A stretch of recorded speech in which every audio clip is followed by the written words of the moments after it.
नमस्कार मंडळी, शुभ सकाळ। मी आहे श्रुतिका महागावकर आणि तुमचं माझ्या नव्या रंभ या यूट्यूब चॅनलमध्ये स्वागत आहे। मी मराठीमध्ये व्लॉग बनवत असते आणि तुम्हाला जर का माझे व्लॉग्स आवडत असतील तर नक्की माझ्या चॅनलला सबस्क्राईब करा। सबस्क्राईब करणे तुमच्यासाठी एक छोटी गोष्ट आहे, पण माझ्यासाठी ती खूप मोठी गोष्ट आहे। त्याने मला व्हिडिओज बनवायला अजून मोटिवेशन मिळतं। आणि सो आता आज आहे फ्रायडे आणि उद्या सुट्टी नाही आहे जुन्या ऑफिससारखी। एकच दिवस सुट्टी असते इकडे, संडेला आणि सेकंड सॅटर्डेला। सो विकेंड येतो आहे जवळ। माझे फ्रेंड्स येणार आहेत सगळे विरारला, एका फ्रेंडच्या मुलाचा बड्डे आहे म्हणून। सो विकेंडचा तोच प्लॅन आहे। आणि आता झाली आहे, आज टिफिन वगैरे नाही बनवला आहे कारण लेट उठली आणि आता निघालो आहे ऑफिसला। आज बाहेरच खावं लागेल। सो आता रेडी होऊन ऑफिसला निघालो आहे आणि लाईट गेलेली आहे बघा। आज पण किती वाजलेत बघा, ऑलमोस्ट 8:30 वाजायला आलेत आणि माझी 8:30ची बस आहे आणि ह्याचं अजून आवरतच नाही आहे, संपतच नाही, म्हणजे काय नाही काहीतरी बाकीच असतं। हे 20 रुपये ठेवलेच रे फिश टँकच्या ह्याच्यावरती। अजून शूज पण घालायचे बाकी आहेत। विदाउट शूज घालू का असं जे बिना चप्पलचा? अरे पण त्याच्या आधी तू इतका रिलॅक्स का असतो? तुझं एवढं सामान भरायचं बाकी असतं तर इतकं पण नुसती आणि स्वतः लेट करणार आणि बोलल्यावर तुझ्यामुळे हे राहिलं आणि ते राहिलं। काय बघ, तोंडाला पावडर पण नाही नको लावू, काय गरज नाही तुला। चल, असा माझा स्ट्रगल असतो रोज। माझ्या नवऱ्याला टाईमावरती सोडायला मला न्यायला, म्हणजे त्याला किती वाजता माझं ऑफिस असू दे त्याला उठायला लेटच। म्हणजे मी 7:15ला जायची ऑफिसला तेव्हा पण हाच प्रॉब्लेम होता आणि आता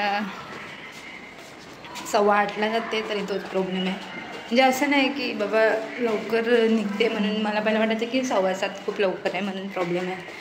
आता 7:15 आहे तरीसुद्धा प्रॉब्लेम आहे असं आहे।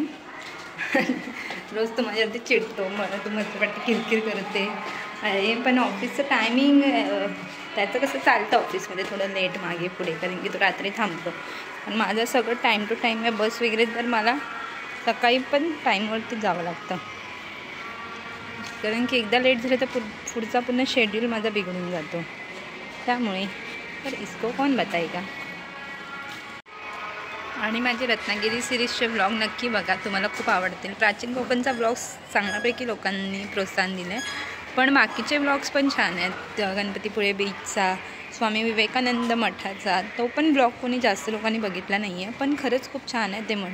तुम्ही तो व्लॉग पूर्ण बघा, त्याच्यामध्ये तुम्हाला कळेल की किती मस्त आहे। असं म्हणजे जेव्हा आपण व्लॉग्स वगैरे बघतो तेव्हा आपल्याला तिथे जाण्याचं थोडं मोटिवेशन मिळतं की आपण जाऊया म्हणून। आता मी पण हे सगळं, मी कुठे पण जायचं असेल तर पहिला व्लॉग्स बघते हे कसं आहे ठिकाण वगैरे। तर तुम्ही पण व्लॉग्स बघा आणि मग थोडं रत्नागिरी ट्रिपचा प्लॅन करा। आणि रत्नागिरी ट्रिप खरंच वर्थ असते। आणि रत्नागिरीमध्ये जायला ना तुम्हाला ॲटलिस्ट 3 दिवस रिलॅक्स, म्हणजे 1 दिवस पूर्ण फिरायला लागतो। आता 1 डे आपण हाफ डे पोचलो तर तो दिवसामध्ये फक्त जवळचे 1-2 स्पॉट करता येतात। मग नेक्स्ट डे पर्सनल गाडी असेल तर थोडे 2 दिवसामध्ये तुमचं होऊन जाईल, पण असं गाडी करून वगैरे जायचं असेल तर 3 दिवस लागतात। Finally my handsome husband is ready to drop me. Let see. कालच्या ब्लॉगमध्ये मी बोललेली बघूया आज बस भेटते की नाही, पण मला बस मिळालेली। सो आज पण बघूया बस मिळते की नाही।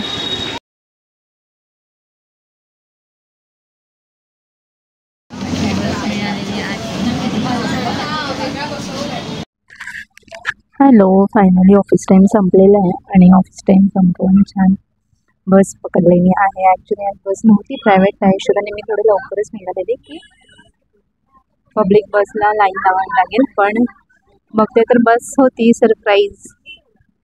सो बरं वाटलं बस बघून, कारण की प्रायव्हेट बसमध्ये थोडं रिलॅक्स बसून येता येतं, बट पब्लिक बस हॉरिबल नाही इकडे, म्हणून थोडं मी प्रायव्हेट बस सेट करून ठेवलेली। आय नो खूप वियर्ड दिसते आहे।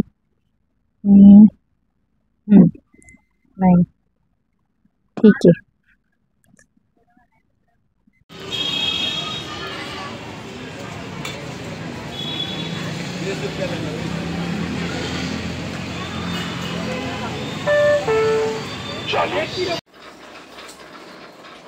मम्मीची तब्येत ठीक नाही का रे?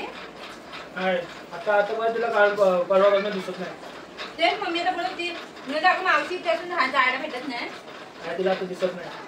पण ते शुगर वाढलंय का? शुगर नाही वाढलंय, बाहेर तसं बरोबर आहे सगळं. हे पण बोलत हे काले पण तिला सर्व ब्लर दिसतं तिला.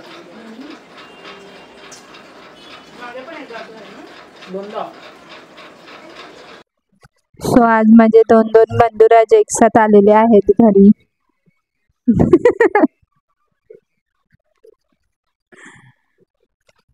ह्यांना तुम्ही ओळखत असाल. लोक घाबरतील जरा नॉर्मल बस.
थोड्याशा गप्पा चालू करूया.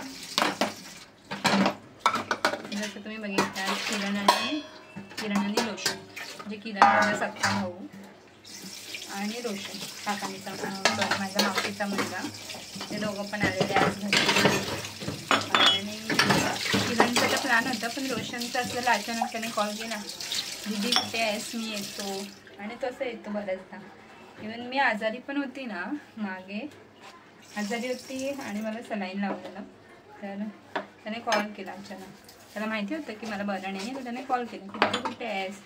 म्हटलं अरे क्लिनिकमध्ये आहे, सलाईन लावलं आहे. तर तो आला, मला बोलतो थांबा दीदी मी येतो तुझ्याबरोबर बसायला. आणि तो आला आणि काय तो 1-1.5 तास त्या सलाईनला लागला. तेवढा वेळ तो बसला माझ्यासोबत गप्पा मारत होता. म्हणजे असं की असं म्हणजे भावंडांनी असं सगळं करणं म्हणजे चांगलं वाटतं थोडं. इवन किरण पण म्हणजे कॉल करेल, कुठे आहेस तू, मी येतो घरी. असं छान आम्ही बॉन्ड शेअर करतो आणि बरं वाटतं असं थोडंसं हे होऊन जाऊन. किरण तर 8 दिवसातून एकदा त्याची फेरी असतेच माझ्याकडे. म्हणजे तो येतो 10-15 मिनटं बसेल, बोलेल आणि चालेल. आज थोडं आम्ही जास्त वेळ बसलेलो, कारण की आज असं झालं मी आणि किरणच होतो. समीर गेलेला जिमला, सिद्धांतला उशीर झाला आणि आम्ही दोघंच होतो. मग आम्हाला असेच काकाची आठवण आली आणि मग त्या टॉपिकवरती आम्ही बोलत तेवढे कुठचे टॉपिक काढलेले. आणि त्याचा हा एक काकाला आता आम्ही रोज मिस करतो. रोज असं होतं ना, रोज त्याची आठवण काढल्याशिवाय दिवसच जात नाही. पहिला असं व्हायचं, लग्न झाल्याच्या नंतरला मी खूप कमी वेळा काकाशी वगैरे कॉलवर बोलले. तो गेल्यापासून ना मला असं वाटलं की अरे वेळ कधी हातातून निघून गेली कळलंच नाही. तो गेला पण आणि मला त्याच्याशी बोलता पण नाही आला हवं तेवढा. एवढा अफसोस. तेव्हापासून मला असं झालं की नाही बाबा, सगळ्यांशी बोलून चालून राहा, कधी कोणाचं काय होईल ना काय सांगू शकत नाही. आता मी जाते काकीकडे, राहते वगैरे खूप, म्हणजे कधी पण मी खारला गेली की राहतेच आहे. म्हणजे असं जाते, पण आता शेवटी मला काका तरी दिसत आहे, असं झालं. मग आता मी राहिली तरी मला असं होतं की अरे असतं, त्याला आम्ही दादा बोलायचो, अरे दादा असतं तर किती खुश असतात मी राहिले.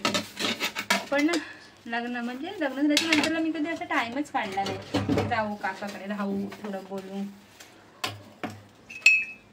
आणि कधी दिवस निघून गेले आणि तो निघून गेला.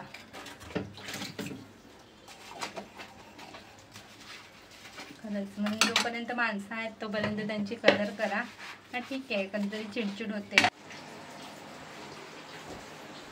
सो हा ब्लॉग इथे सेंड करूया. भेटूया नेक्स्ट ब्लॉगमध्ये. तेव्हापर्यंत bye, good night, sweet dream. आणि माझ्या चॅनलला सबस्क्राईब करून घ्या जे लोक नवीन असतील त्यांनी. आणि लाईक करा, शेअर करा आणि सबस्क्राईब नक्की करा. सो भेटूया नेक्स्ट ब्लॉगमध्ये.